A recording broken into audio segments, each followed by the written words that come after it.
경국지색은 나라를 기울게 할 만한 아름다움이라는 뜻으로 뛰어난 미인을 형용하는 고사성어입니다.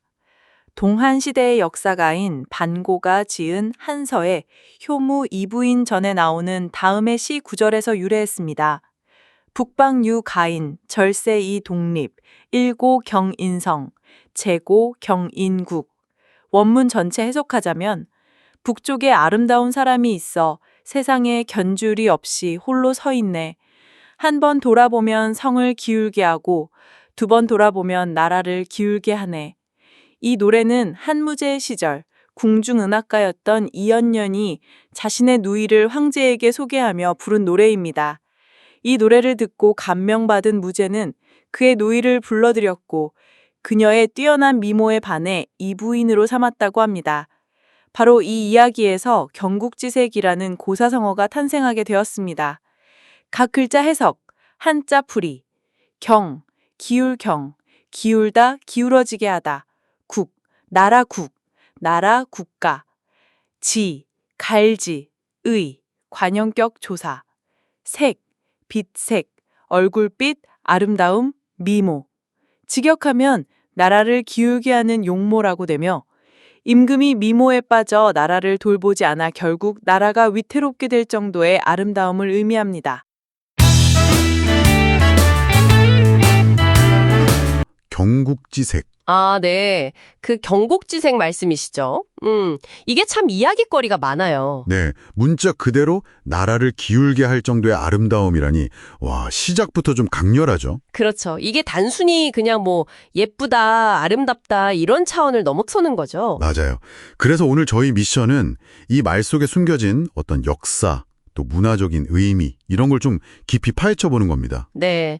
이 성어를 보면요. 아름다움이라는 게 가진 힘? 또 그 힘이 권력이나 운명, 심지어는 뭐 나라의 흥망성쇠랑 어떻게 연결되는지 그 복잡한 면을 보여주는 것 같아요. 때로는 축복이지만 또 어떨 때는 그냥 편리하게 희생양을 만드는 도구가 되기도 했다. 뭐 이런 말씀이시죠? 네, 그런 측면이 분명히 있죠. 그 시작이 보니까 한나라 궁정이었어요. 그렇죠?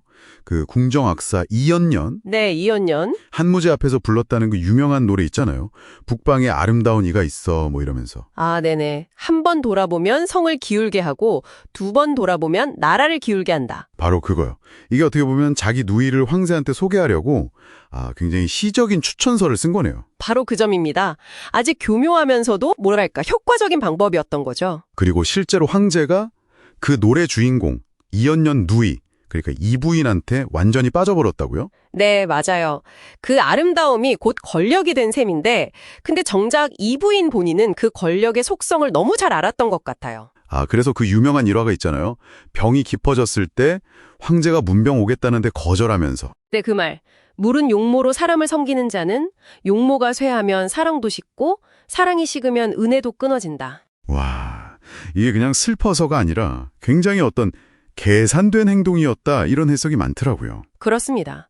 가장 아름다웠던 모습만 황제의 기억 속에 딱 남겨서 자기가 죽음 뒤에도 가문의 안위를 지키려고 했던 거죠. 여기서 그 색수의 A, 외모가 다하면 사랑도 떠난다 이 말이 딱 나오는 거군요. 네, 아름다움이 가진 힘. 근데 그게 또 얼마나 유한한지 그걸 스스로 딱 보여준 사례죠. 근데 좀 흥미로운 게 이부인 죽고 나서 한무제가 그 혼을 불렀다는 이야기가 있잖아요. 아, 네. 이게 한서랑 사기 기록이 좀 다르다고요. 맞아요. 약간 차이가 나요.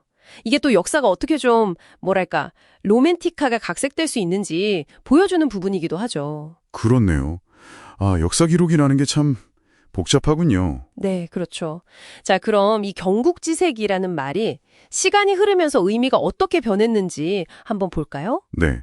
처음에는 진짜 그 문자 그대로 나라를 위태롭게 할 만큼 위험한 아름다움 이런 느낌이 강했던 거죠. 네, 맞아요. 상당히 좀 파괴적인 뉘앙스가 있었어요. 그런데 시간이 지나면서는 그 파괴적인 느낌은 좀 약해지고 그냥 최고의 미인을 칭찬하는 말로 주로 쓰였다 이거군요. 네, 그렇죠.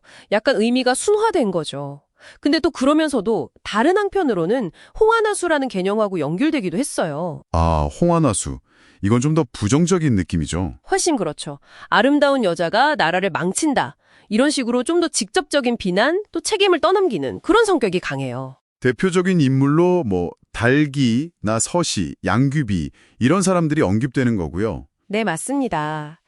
여기서 이제 중요한 게 경곡지색은 그래도 아름다움 자체의 어떤 파급력, 매력, 여기에 좀 더 초점이 있다면 홍하나수는 종종 그 정치적 실패의 책임을 여성한테 돌리는 좀 편리한 프레임으로 쓰였다는 거죠. 일종의 희생양이네요, 결국. 네, 그럴 수 있죠. 근데 또 여기에 반론도 만만치 않았잖아요. 당나라 시인 나응 같은 경우에. 아, 그렇죠.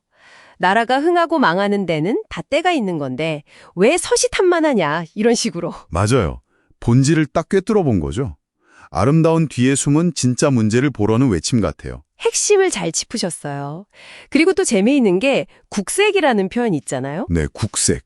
이게 사람뿐만 아니라 모란 같은 꽃, 뭐 국색 천향이라고 하죠. 아, 맞아요. 국색 천양. 네. 그리고 응지나 진운 같은 그런 전통 색깔을 묘사하는 데도 쓰였대요. 와, 그거 몰랐네요.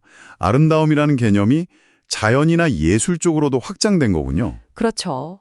문화가 아름다움을 어떻게 이해하고 또 상징으로 만드는지 그걸 보여주는 좋은 예시라고 할 수 있겠습니다. 그럼 이제 현대로 와서 요즘도 경국지색이란 말을 쓰기는 하잖아요. 네, 쓰죠. 근데 예전처럼 뭐 여자가 문제다 이런 부정적인 느낌은 거의 사라진 것 같아요. 동의합니다. 일단 미모 자체를 좀 인정하고 존중하는 분위기가 커졌고요. 또 뭐 국가나 조직이 잘못된 걸 특정 개인, 특히 여성한테 돌리는 건 이제 굉장히 좀 구시대적인 발상이다. 이런 인식이 강해졌죠. 네, 확실히 그렇죠. 그리고 또 경국이라는 말 자체가 경국지력처럼 뭐 나라의 모든 힘을 다 쏟아붓는다 이런 중립적인 의미로도 쓰이잖아요. 아, 맞아요. 경국지력. 네, 그러면서 단어 자체의 쓰임새가 좀 더 넓어진 측면도 있습니다. 자, 오늘 경국지색을 통해서 정말 한 편의 드라마 같은 역사를 쭉 훑어봤는데요. 이 모든 걸 관통하는 핵심은 뭘까요? 결국 이 성어가 한 여인의 이야기에서 시작했지만 시대를 거치면서 아름다움, 권력, 책임 이런 것에 대한 사회의 어떤 복잡한 시선, 때로는 좀 모순된 욕망 같은 것들을 담아내는 상징으로 계속해서 진화해왔다. 뭐 이 정도로 정리할 수 있겠네요. 네, 단순히 아름다움에 대한 이야기만이 아니었던 거네요. 그렇죠. 아름다움이라는 그 보편적인 매력과 함께 그걸 둘러싼 우리 인간 사회의 가치관이 어떻게 변해왔는지를 비추는 거울이라고 할까요? 거울이요? 와, 좋은 비유인데요. 네, 이 성어 자체가 하나의 살아있는 문화유산인 셈이죠. 당신에게 마지막으로 던지고 싶은 질문이 있습니다.